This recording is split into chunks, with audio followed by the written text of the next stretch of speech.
सिर्फ एक इंजेक्शन से करें यदि आपके जो पशु हैं उनमें यदि इस तरह की यदि दिक्कत हो जाती है, जैसे यदि आपके पशु को भूख कम लग रही है, कमज़ोर हो रहा है या स्ट्रेस में आ गया है, हीट स्ट्रोक में आ गया है, गर्मियों में किस तरह के सिम्टम्स देखने को मिलते हैं, तो आप उस स्थिति में एक इंजेक्शन का उपयोग करके अपनी जो गाय भैंस हैं उनको आप आसानी से ठीक कर सकते हैं। वीडियो को स्किप करके देखना, पूरा देखना, पूरी डिटेल से बताऊंगा स्टेप बाय स्टेप किस तरह से आप कौन सा इंजेक्शन लगा करके इस तरह की बीमारियों में अपने पशुओं को ठीक किया जा सकता है। देखो, जब यदि पशु यदि कमज़ोर होता है, कई बार देखा होगा कि कोई भी यदि मेटाबॉलिक डिजीज़ हो जाए या मेटाबॉलिक डिसऑर्डर हो गया, दिक्कत हो गई, पशु खाना पीना कम कर दिया, जुगाली कम कर दी, सुस्त हो गया, कमज़ोर होता जा रहा है। बहुत इस तरह के केस देखने को मिलते हैं कि पशु धीरे धीरे कमज़ोर होता जा रहा है, सुस्त होता जा रहा है, तो उस स्थिति में भी आप उस इंजेक्शन का प्रयोग पशुओं में करवा सकते हैं, बेटर रिजल्ट देखने को मिलता है। जैसे यदि आप गर्मियाँ चल रही हैं, गर्मियों में सबसे ज़्यादा जो केस देखने को मिलते हैं हीट स्ट्रेस एंड स्ट्रोक के, उसमें क्या करते हैं कि जो गाय भैंस हैं, बड़े पशु हैं, वो हाँफना स्टार्ट कर देती हैं, मुंह फाड़ करके सांस लेती हैं, सांस लेने में तकलीफ़ होती है, मुंह से पानी, नाक से पानी आता रहता है। यानी जब टेम्परेचर बढ़ जाता है या लू की चपेट में आ जाती हैं आपकी गाय भैंस, गर्मी की चपेट में आ जाती हैं, तो वहाँ पर भी आप इस तरह के इंजेक्शन का प्रयोग कर सकते हैं।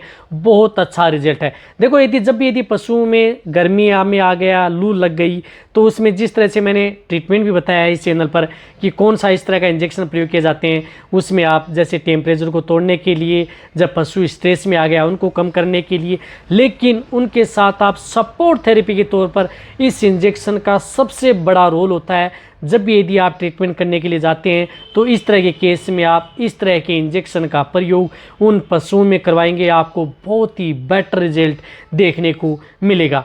जो भी गाय, यदि जिस तरह से इस तरह के मौसम में गाय भैंस का दूध भी कम हो जाता है, दूध की मात्रा कम हो गई, तो भी आप इस तरह के इंजेक्शन का प्रयोग किया जाता है। इसी के साथ यदि पशु जिस प्रकार से बांझपन की शिकायत में आ जाता है, इनफर्टिलिटी, बहुत इस तरह के केस देखे गए हैं जिसके अंदर पशु हीट में नहीं आ पाते या बार बार रिपीट होते हैं, रिपीट या हीट के बहुत ही दिक्कतें पशुओं में देखने को मिलती हैं। तो इस तरह की समस्याओं से बचने के लिए भी इस तरह के इंजेक्शन का प्रयोग उन पशुओं में करवाया जाता है। इस तरह से इस इंजेक्शन का प्रयोग यदि आपके पशु में टॉनिक के तौर पर भी प्रयोग किया जाता है। जब पशु बहुत ज़्यादा कमज़ोर हो जाता है तो इस तरह के इंजेक्शनों का प्रयोग किया जाता है। देखो, जब भी यदि पशुओं में दूध की मात्रा कम हो गई, बहुत इस तरह के केस देखने को मिलते हैं कि पशु में दूध की मात्रा कम हो जाती है, या तो उसमें आप इस इंजेक्शन का प्रयोग पशुओं में दूध की मात्रा बढ़ाने के तौर पर भी आप प्रयोग करवा सकते हैं। कौन सा इंजेक्शन आता है, उसकी कितनी डोज आती है, कितने दिन आपको लगाना है, सभी आपको आगे देखने को मिल जाएगा। इसी के साथ आपने देखा होगा कि भाई कई बार पशु इस तरह की स्थिति हो जाती है कि पशुओं में कई तरह के रोग साथ में देखने को मिलते हैं। मेटाबॉलिक डिजीज़ है, जिस प्रकार से कीटोसिस है, मिल्क फीवर है, इस तरह के रोग हैं, तो भी आप उस तरह के इंजेक्शन का प्रयोग कीटोसिस, मिल्क फीवर और पीपीएच यानी पोस्ट पार्चुरेंट हीमोग्लोबिनेरिया, जब पशु में ब्याने के बाद में पेशाब के साथ यदि खून आ रहा है या और अदर जो डिजीज़ हो गई, जिस प्रकार से प्रोटोजोआ जनित रोग पशु में हो गया, उसकी वजह से पशु में भी यदि जैसे पेशाब के साथ खून आ रहा है, तो वहाँ पर भी आप उस तरह के इंजेक्शन का प्रयोग उन पशुओं में करवा सकते हैं। देखो, कौन सा इंजेक्शन की बात कर रहा हूँ मैं, इंजेक्शन बात कर रहा हूँ, ये इंजेक्शन है मेटफोस, जो आपको दिख रहा है केरस का आता है। मेटफोस है जिसके अंदर साल्ट आता है ब्यूटाफास्पोन एंड साइनोकोबालामिन। ब्यूटाफास्पोन फास्फोस की फॉर्म होती है, और साथ में आप साइनोकोबालामिन जो कि विटामिन बी12। साइनोकोबालामिन ये क्या करती है कि विटामिन पशु में ब्लड के अंदर आरबीसी की मात्रा को बढ़ाती है। यानी जिन पशुओं में खून की कमी हो गई है या खून से संबंधित यदि जो रोग हुए हैं उनको दिक्कत है, तो आप इसमें विटामिन बी12 का बहुत बड़ा रोल होता है। साथ में पशु में फास्फोरस की डिफिशिएंसी हो गई या जिन पशुओं में कैल्शियम मैग्नीशियम की यदि डिफिशिएंसी हो जाती है, तो वहाँ पर भी आप इस तरह के इंजेक्शन का प्रयोग पशुओं में करवाया जाता है, जो कि इस तरह का ये इंजेक्शन आता है। जिस तरह से ये 30 ml है, इसी तरह से ये 100 ml में भी आता है। कहने का मतलब है कि ब्यूटाफास्पोन एंड साइनोकोबालामिन साल्ट का मेटफोस इंजेक्शन केरस का आता है। आप अपने पशु में प्रयोग करवा सकते हैं। इसी के साथ साथ कौन से में प्रयोग करवाना है वह भी मैं आपको बता रहा हूँ कि किस तरह की स्थिति यदि पशु में बन जाए तो भी आप इस इंजेक्शन का प्रयोग करवा सकते हैं। यदि किसी भी तरह की यदि मेटाबॉलिज्म से संबंधित यदि कोई भी दिक्कत हो जाती है, यानी पेट से संबंधित कोई भी बीमारी पशु में हो गई है, तो आप इस इंजेक्शन का प्रयोग पशु में करवा सकते हैं। पेट से संबंधित यदि पशु खाना पीना कम, इंडाइजेशन से रोग, सामान्य अपचयन हो गया है तो भी आप इस इंजेक्शन का प्रयोग करवा सकते हैं। क्रोनिक स्टेज, क्रोनिक इलनेस, कई दिनों से यदि पशु बीमार है तो भी आप इस इंजेक्शन का प्रयोग करवा सकते हैं।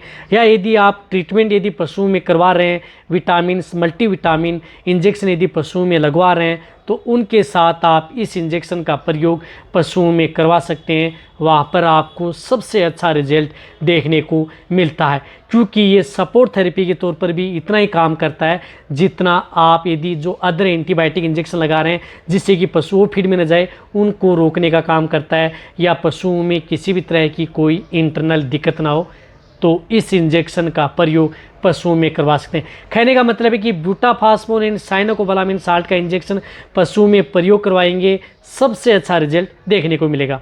अब इसकी डोज, तो जैसे गाय भैंस में इसकी डोज होती है 10 ml से लेकर के आप 25 ml इंट्रामस्कुलर व इंट्राविनस। 10 ml कटिया ईपर हैं तो आप इसे 10 ml इंजेक्शन का प्रयोग कर सकते हैं। मीडियम साइज़ के हैं जिनका बॉडी वेट गाय भैंस का कम है, 300-400 है तो 15 ml कर सकते हैं, या 500 kg के लगभग है तो इससे आप 25 ml आप इस इंजेक्शन का प्रयोग इंट्रामस्कुलर और इंट्राविनस, इस इंजेक्शन का प्रयोग लगभग सभी तरह के पशु में, चाहे आपका पशु गाय भैंस हो, भेड़ बकरी हो, ऊँट हो या हॉर्स हो, उसमें डॉग और कैट में सभी तरह के जो पशु हैं इस इंजेक्शन का प्रयोग किया जाता है। रही बात जो ये इंजेक्शन है, ये इंजेक्शन प्रेग्नेंट पशु हैं उनके लिए भी सेफ़ है, दूध देने वाले पशु हैं उनके लिए भी सेफ़ है। विथड्रॉल पीरियड यदि ये इंजेक्शन यदि लगा लिया मांस लेने वाले पशुओं में या दूध देने वाले पशुओं में तो इसका कोई विथड्रॉल पीरियड नहीं होता है। कहने का मतलब है कि इस इंजेक्शन का असर पशुओं में न तो दूध के अंदर देखने को मिलता है, न ही पशुओं में जो मीट खा रहे हैं, मीट लेने वाले पशु हैं उनमें देखने को मिलता है। कहने का मतलब है कि ये इंजेक्शन किसी भी तरह का कोई भी साइड इफ़ेक्ट पशुओं में नहीं करता है, बट पशुओं में अलग ही रिजल्ट देखने को मिलता है। जैसे स्ट्रेस बताया मैंने, तनाव में, भूख कम में और दूध कम हो रहा है उसमें, यानी बड़ी बड़ी बीमारियों में। ये कहने का मतलब है कि लगभग सभी तरह की बीमारियों में इस इंजेक्शन का प्रयोग आप सपोर्ट थेरेपी के तौर पर भी कर सकते हैं। नॉर्मल टेम्परेचर है तो आप इस इंजेक्शन को वैसे भी जो मैंने बताई इस तरह की बीमारियों में आप वैसे भी यदि पशु स्वस्थ है तो भी आप इस इंजेक्शन को 15 या 1 महीने में उन पशुओं को आप लगा सकते हैं, कोई भी दिक्कत नहीं करेगा। तो ये वीडियो जितना हो सकता है पशुपालक या वेटरिनेरियन है उनके साथ शेयर करें। इसी तरह की वीडियो आपको इस चैनल पर सही जानकारी के साथ ऐसे मिलती रहेंगी। इसी तरह से वीडियो देखते रहें। थैंक्स, धन्यवाद।